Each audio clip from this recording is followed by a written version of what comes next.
Good afternoon, my lovely Aquarians. This is Shaman Oracle reading, and this reading is for you.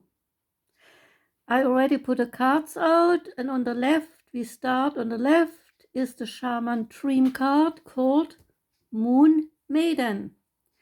And the Moon Maiden relates to new ideas, beginnings, and also curiosity. And the Moon Maiden arrives to offer you a new beginning, a new phase and facet of yourself that is longing to be shown to the world. The card says that those qualities that you have been quietly cultivating are now ready for the limelight. The scenery was needed to protect your new phase and kept those things precious to you close to your heart. But now it is time to come forward in full splendor. Announce the new you to yourself first, Aquarius. Reveal it slowly to the world like the waxing moon. Allow others to be surprised by how mature and grown up this side of you is. Now is the time to set yourself free, says the card.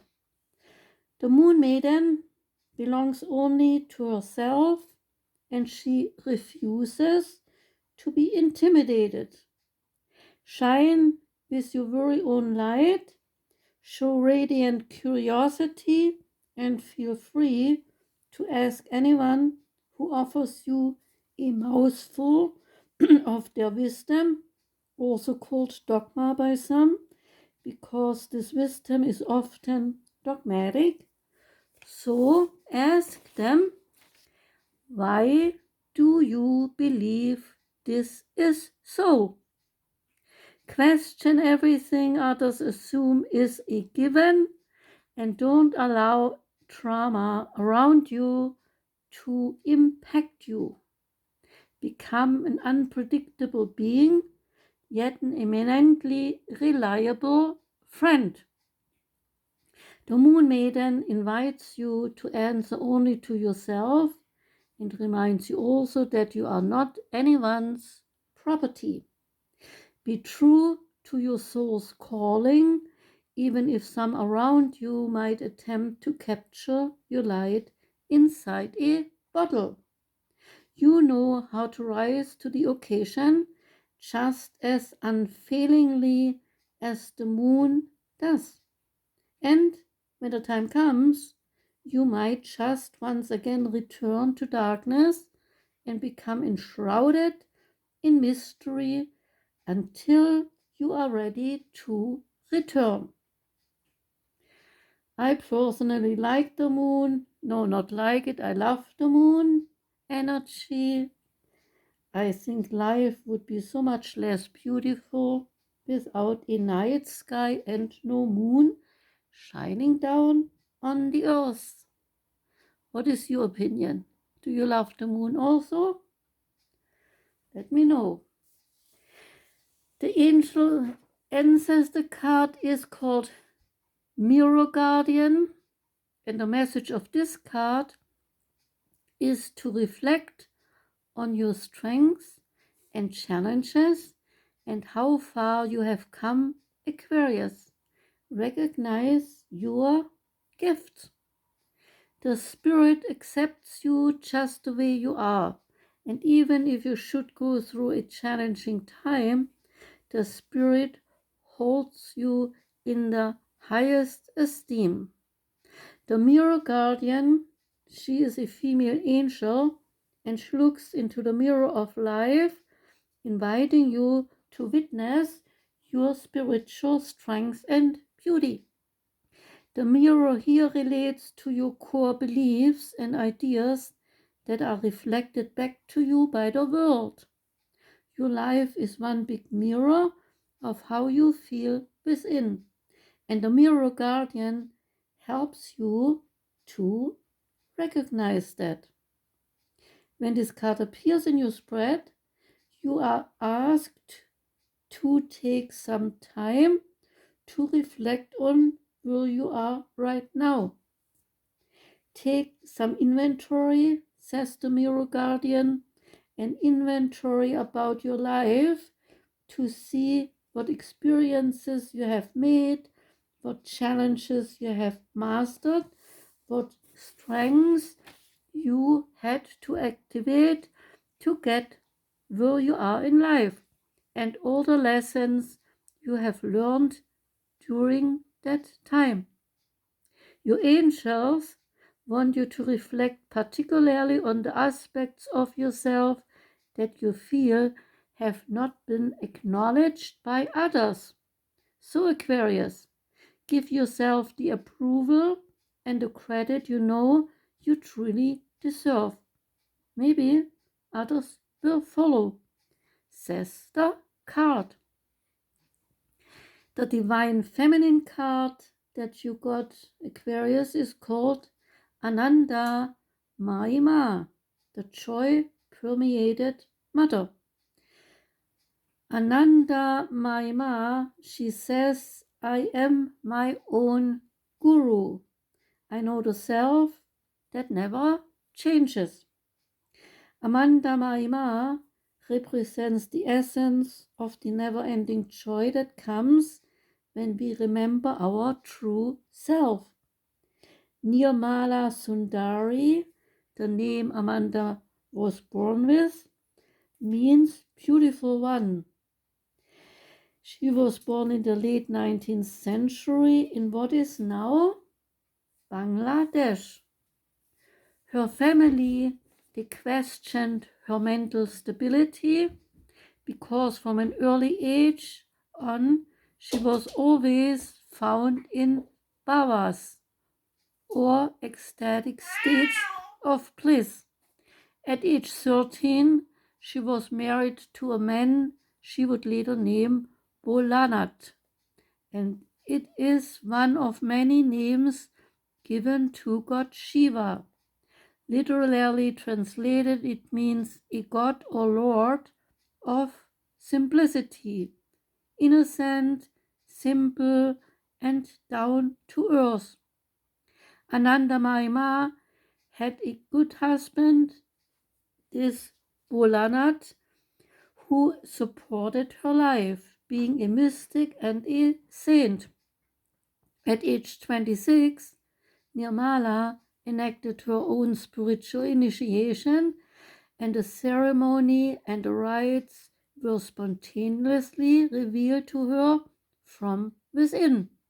She explained, as the master, I revealed the mantra, and as the discipline, I accepted it and started to recite it. In the 1920s, she set up a Kali temple and devoted her life to spiritual practices. She began to be recognized as the living embodiment of the divine feminine and as the incarnation of Kali, as divine love. Her first disciple named her Anandamayi, which means joy-permeated mother, because her blissful states would inspire others to remember their innate path to joy. Her first ashram was built in 1929, and her profound spiritual teachings began to attract scholars, philosophers, artists, and other contemporary mystics like Paramahansa Yogananda. She refused to be called a guru, insisting that we are all ultimately one self. She loved all living creatures exactly the same, including herself. Anandamayi gave the red thread to women for this reason, which was a sacred right of bestowing spiritual authority previously only given to men.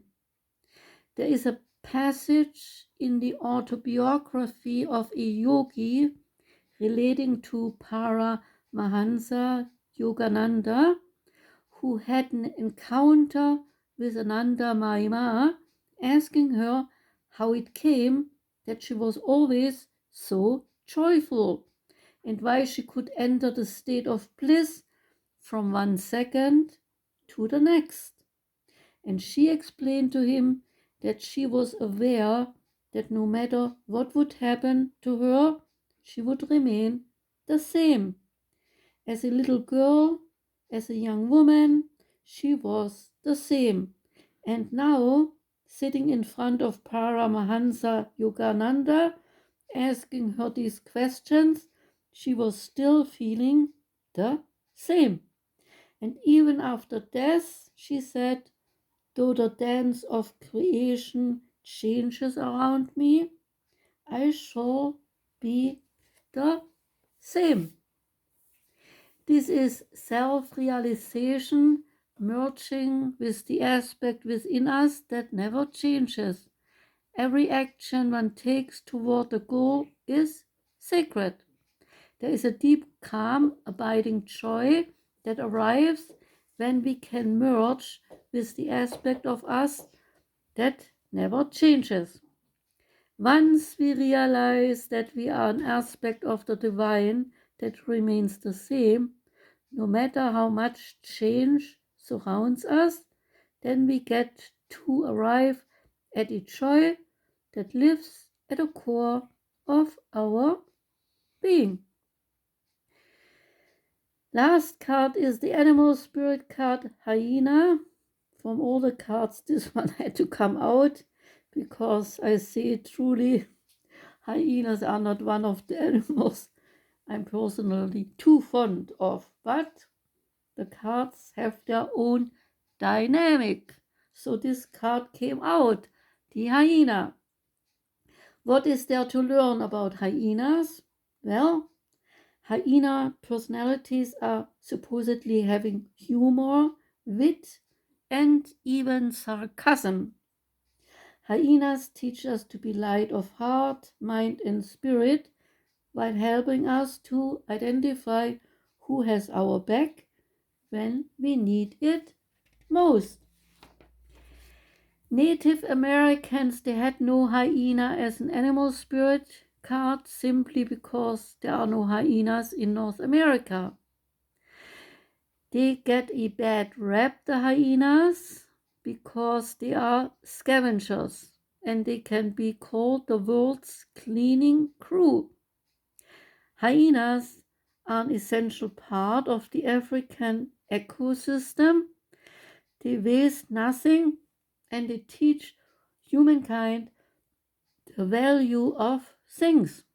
They are resourceful animals and they come across humorous because they look funny with their short hind legs, large head, and funny movements, plus the laughing sound they make, this mocking laughter they have when they want to see things. The hyena personality in this card deck makes it a jokester. The card deck makes the hyena a jokester and crowd pleaser. But below the surface, there are unfulfilled dreams to be realized. When the card appears, you are asked to reflect on your sarcasm and humor to express your truth. Are you using jokes to hide your old resentments, Aquarius? Or do you make things that you feel uncomfortable discussing? Or do you mask the things you feel uncomfortable discussing? Ask yourself these questions. This you need to answer, my Aquarians. So, that was your reading, Aquarius. I hope you could enjoy it somewhat. And first of all, I want to thank you for being here and listening because, well, it makes me happy. if at least one comes to listen. Okay? So come back, listen. I say that I'm happy that one comes because I'm not very successful. And suddenly I found out, I should say, that 60 some people, they listened to my reading about Leo. And I said, that cannot be true. Something went wrong here. But I take it as a little success. I'm happy when some people listen to me because I enjoy what I'm doing, and I like you to also enjoy it, and maybe you learn a few things about the different spiritual things that are hidden in the cards. Okay?